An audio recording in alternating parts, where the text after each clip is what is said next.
Next show was promised Gus. He did not stood me up. I got scared for a minute. Man of my word. Man of his word. And that's what we need most of. We need more people, more men and women of their own words. Gus and I have something in common. We believe in action, not words. Gus is not much of a talker. I talk a lot because that's my job. I ask questions, I ask this, I ask that. Gus is more of a doer. Gus, thank you for taking the time. You're welcome. You know, we're going to do this interview in a way that we're going to talk about different faces. We're going to talk about Gus the man, Gus the businessman, Gus the father, Gus the community leader, Gus the man that the youth looks on to share their experiences. Because look, I strongly believe that we all have made mistakes in life. Definitely, definitely. All of us. Definitely. Okay? But we all, or most of us, have learned from our mistakes. Some have not. Depends on the consequences, because everybody's situation and their choices that they make them have to deal with it or don't deal with it. And there's a lot of people that'll cooperate after they do something when they knew the consequences before they did it. So it's some people still don't learn a lesson. Well, what I'm trying to say is there is different scenarios. Yeah, For different everything. strokes, different folks. Exactly, for everything. But I strongly believe that it's a plus when I can avoid certain mistakes, especially if I'm a young guy. Yes. By talking to somebody like you. Communication. Yeah, somebody like me or any other person that can say, listen, I've been there. I'm not just talking for the hell of talking. It's experience. Yes, That's I've what been this there. That's what this hat means. Yes. Living off experience. That's it. I've been there. When I was your age, I didn't see anything else but that. That's it. Okay? I am glad to be here today and talk to you about your life because I can see where you're going to if you don't do this, if you don't do that. Now, let's also make it clear that we're all going to make our mistakes regardless of who we talk to. Trial and error. That's it's it. not a mistake. It's trial and error. Trial and error. But at the same time, it's good when I can talk to Gus. When I can go to Legacy at 378 Warburton Avenue. 371. 371 Warburton Avenue. Denim's Boutique. Dennis Boutique. I was going to talk Little Goat. Okay, Dennis Boutique. Go look at the hoodies, the hats, whatever. But above all, sit down and talk to you. Mm-hmm. Because what you got in here, it's not on paper. it's not on a paper. Okay? It's not on a slogan on a shirt. No. It's the real thing. It's the raw. Yeah. I remember the first day I spoke with you, Gus. Wasn't pretty, Nah, it definitely wasn't. but I came back. Yeah. With proof. Yes. And I respect that. We prove that communication, that you just said, it's important. Understand each other. Tell me about Gus, the man. Well, starting as a young kid, life definitely wasn't easy. Born 1980. By the time I was 8 or 9 years old, I knew to fend for myself. Wash cars, fix people's bike, take out garbage, help people with their groceries. Just not to have my mom struggle when she was already struggling, so to speak, you know? Then as I got older, I got a little bit more business savvy. A lot of family members owned businesses, and I worked at all of them. Car washes, pool halls, stereo shops, grocery stores. So I knew what having money in my hand was every day, even if it wasn't my money. And that, I think, is the most ambitious thing that got me sitting in this chair right now, just never giving up. I liked this school, but I always got in trouble in school. They say disobedient and insubordinate, and my era, they'll put you in special ed. You could be getting straight A's, but if you get suspended too many times, they just categorizing you as a fuck up. And that's mental You were labeled. warfare. Yeah. You was in my era, you went to school, you was bad, they put you in special ed. I got kicked out of school. I got put back in school. Graduated the class of 98, Gordon High School, Yonkers, New York. And that's when life hit. I made my mom proud, my dad proud, grandparents. I didn't have a kid at the time. Everybody was happy for me, but now it's the next part of your life, what you gonna do? First thing I did was I took the money I had and got a car wash van. I was always around family that had car washes. So I did that for a while, and over the course of time, I got caught with a gun. And this was 2006. I got caught with a gun. They actually found the gun a month later. And I was going to go to trial because it was an illegal search and seizure. There's a lot of corrupt stuff. And Denham's mom told me that she was pregnant. So now life takes another turn. Now I got a kid coming. And took the probation. I did good for 4 years. That 5th year was a struggle. And I got arrested a lot on the same block, Warburton Avenue. Had to do a violation for probation. Came home 2011. No relationship, no nothing. Just figure it out again. Went back to my old tricks, car wash. That worked out for a while. Then things were rocky. Didn't really want to sell drugs. But it's hard when you're a provider and they're used to that and you got a kid and you got bills and a lot of pressure, a lot of alcoholism, a lot of DWIs. After I did my violation, I came home and I wanted to do a clothing line called Legacy. This was back 2000 and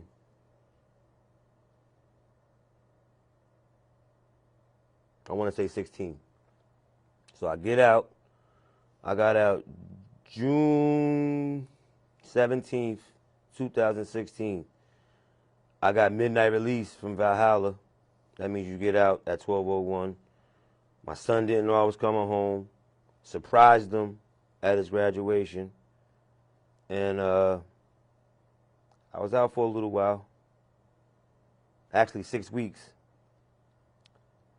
Then August 24th, the FBI came and got me from Ohio and said I was on an indictment out of Yonkers for 2 years. So I'm saying to myself, I'm not the smartest person on earth, right? But if I was on a run a year in Atlanta and I just did a year in Valhalla, how could you put me on an indictment for 2 years? You see what I'm saying? So now, in order for my co-defendant to actually be in a conspiracy, they need another party. That's where I came in at. And I went in front of the federal judge. I took my time like a man. No cooperation, no 5K1 letters, none of that. Just take your time, figure it out. I actually got a year off of prison because of a program called RDAP.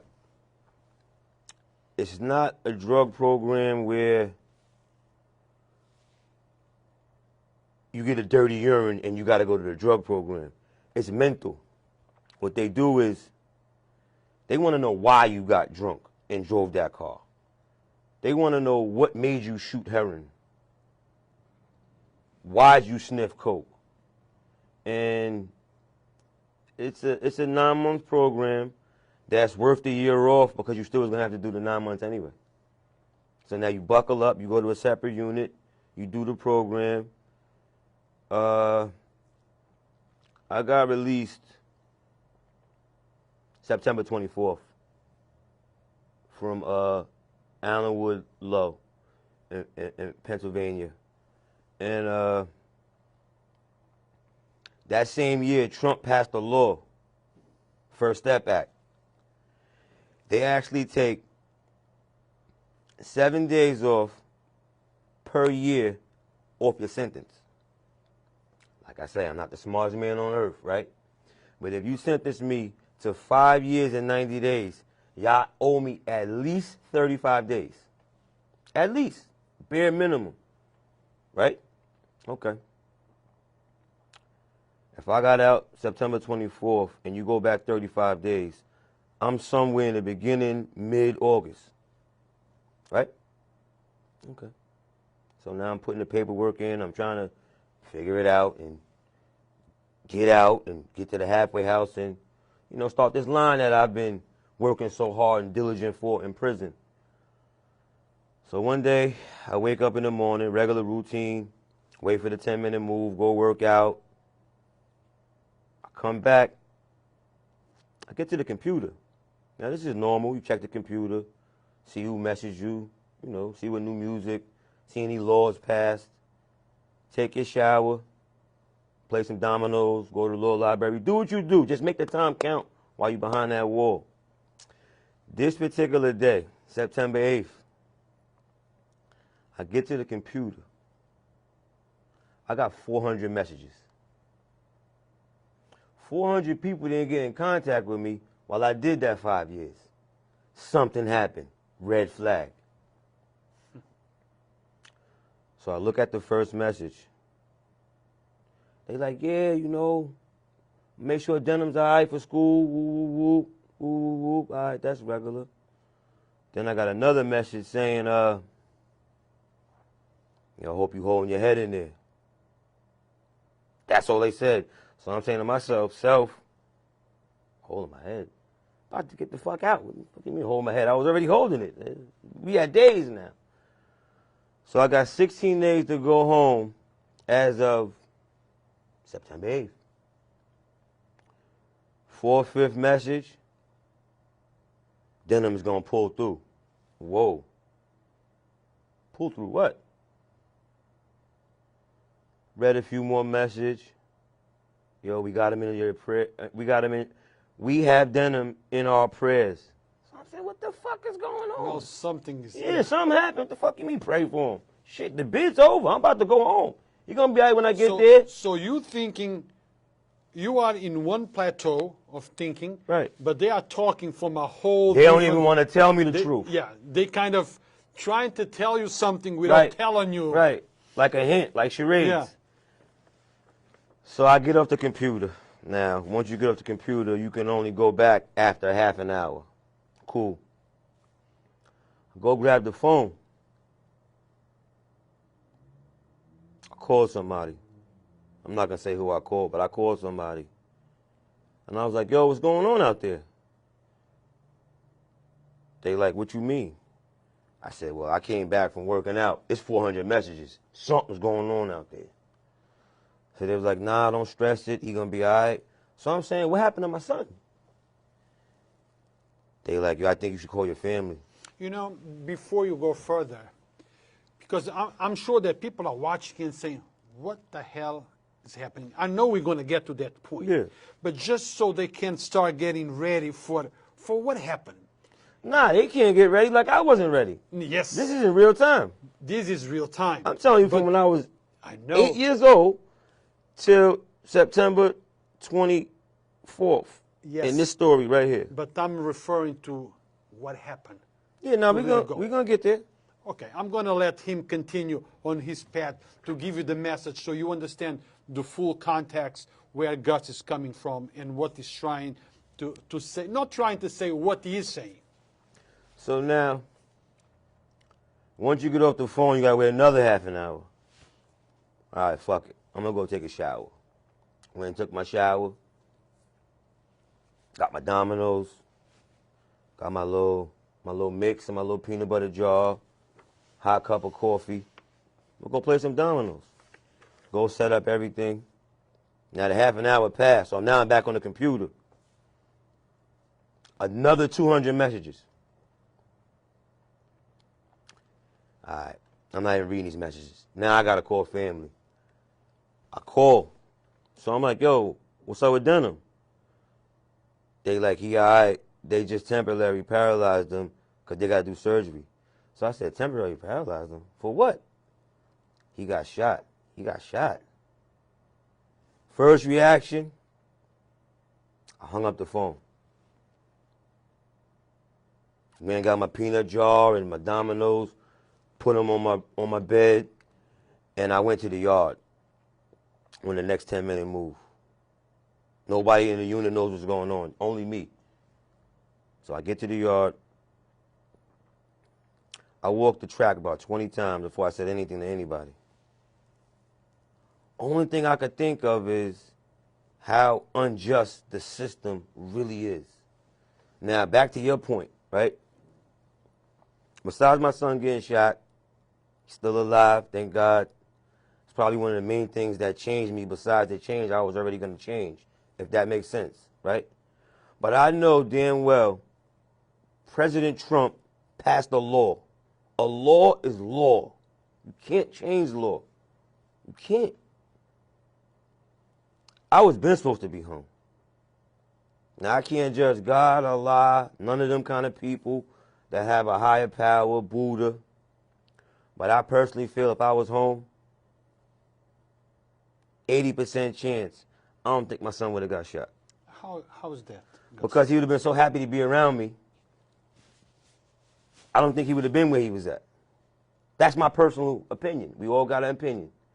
But you also believe in God. Definitely. And he makes no mistake. He makes no mistake. Nah. You believe in destiny, and you believe that things, and I'm saying these, I could be wrong, but I'm saying these based on me getting to know you for the last year or so, give or take, that you strongly believe in destiny and things happen for a reason, or you don't. I do.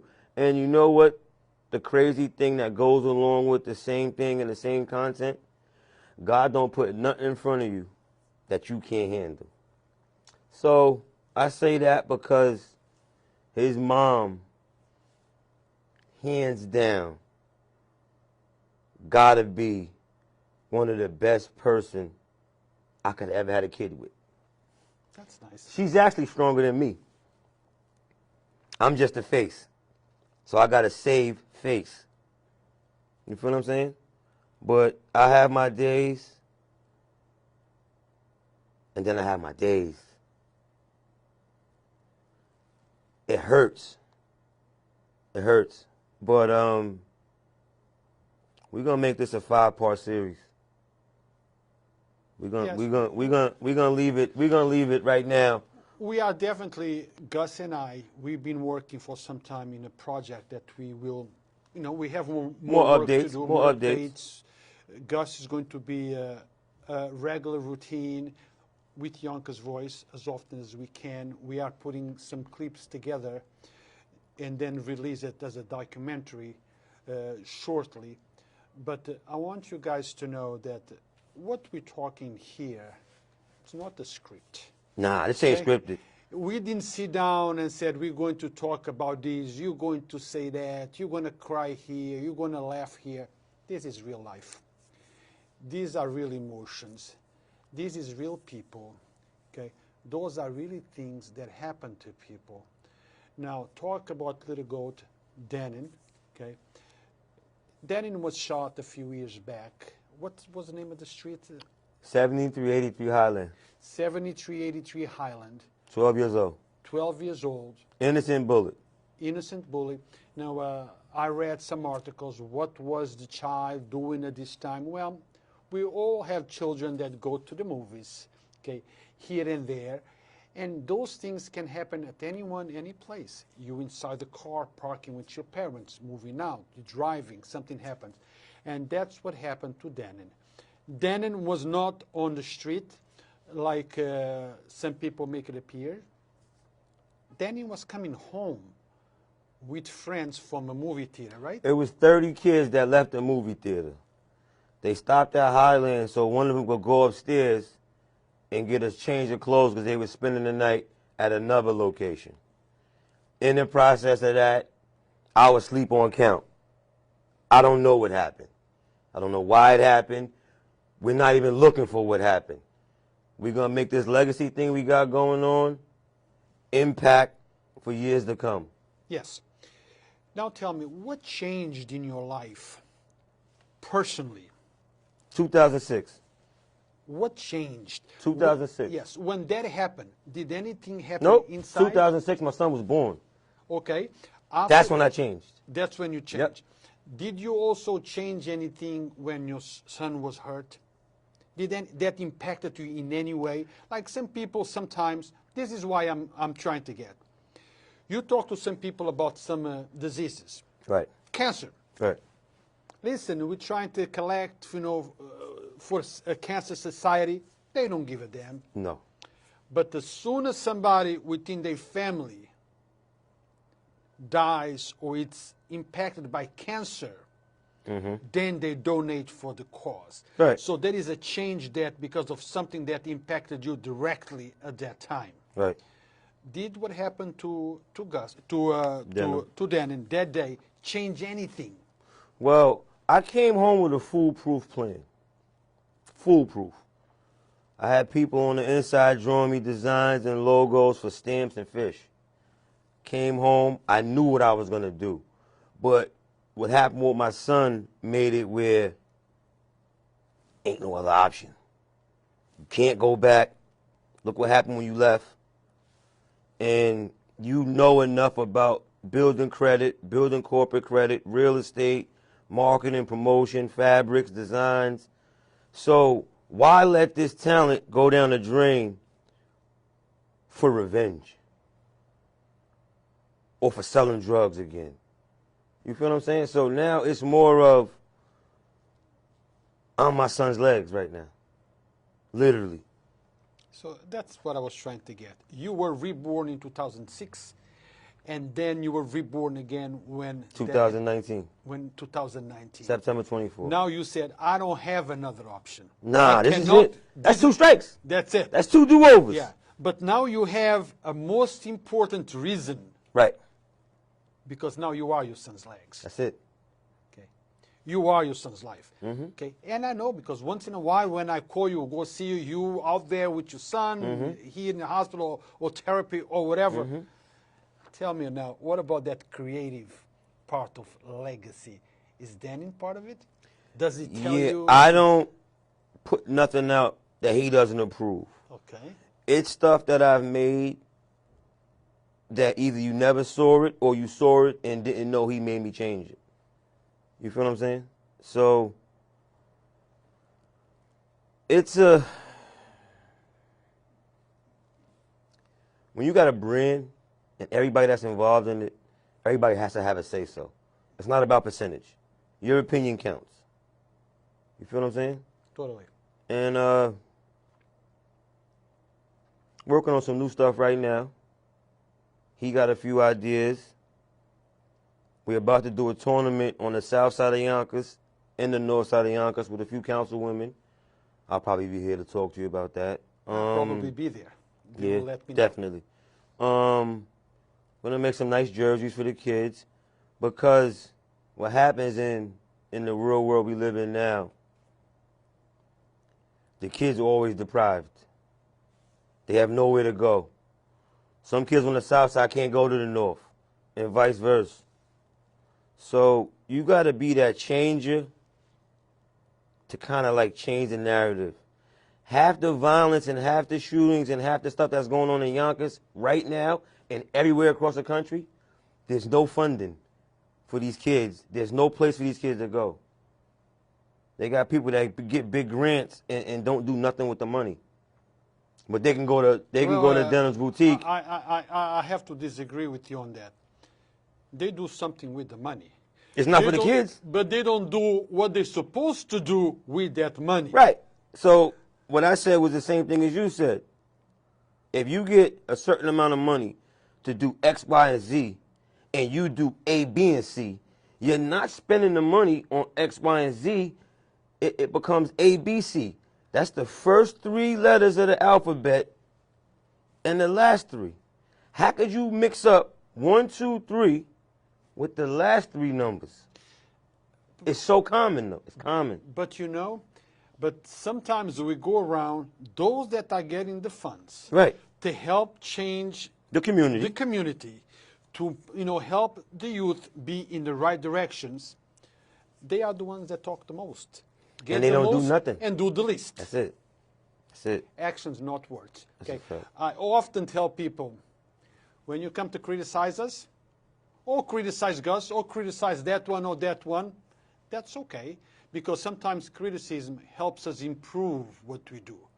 But when you criticize anyone, please tell us what you do to better your community. Mm-hmm. What do you do? You know, I've seen and know lots of people, okay, and I'm going to mention somebody we know. I hope you don't mind. Jada, Jada Kiss. Quiet guy. I have spoken to him a few times, but do lots for the community that he lives in. Yes. Okay? And he does it in stealth mode, which is something that I wish he didn't, because people like Jada, He doesn't even want the recognition. but he needs the recognition. He doesn't want it. But he needs it. And I'll tell you why. I'll tell you why. It's from the heart, though. I know. I have Okay. spoken to him. It's from the heart. But let me tell you my point. I wish people like him would come out, because they can motivate others to do the same. They can be contagious of love. Right. Very often we are contagious of hate, Gus. Yeah, that's every day. Every single day. You know, Gus, you do something bad, I can tell you in 2 minutes, How bad it was. I know about it. You do something good, It'll take years. it will take weeks or months, or maybe I don't even know about it, to put it on Yonkers' voice. So that's why I tell people all the time, you know of something positive, something is going on, let us know. That's it. Let us know. That's it. And I'll probably be back here next Thursday Hopefully. for another half an hour. Helpfully. And guys, let's not forget, if you're looking for good quality stuff, Legacy is the place to go. 371 Warburton Avenue, right here in Yonkers. Okay. Oh, my Legacy jacket, it's right there. Let me see it. Let me see it.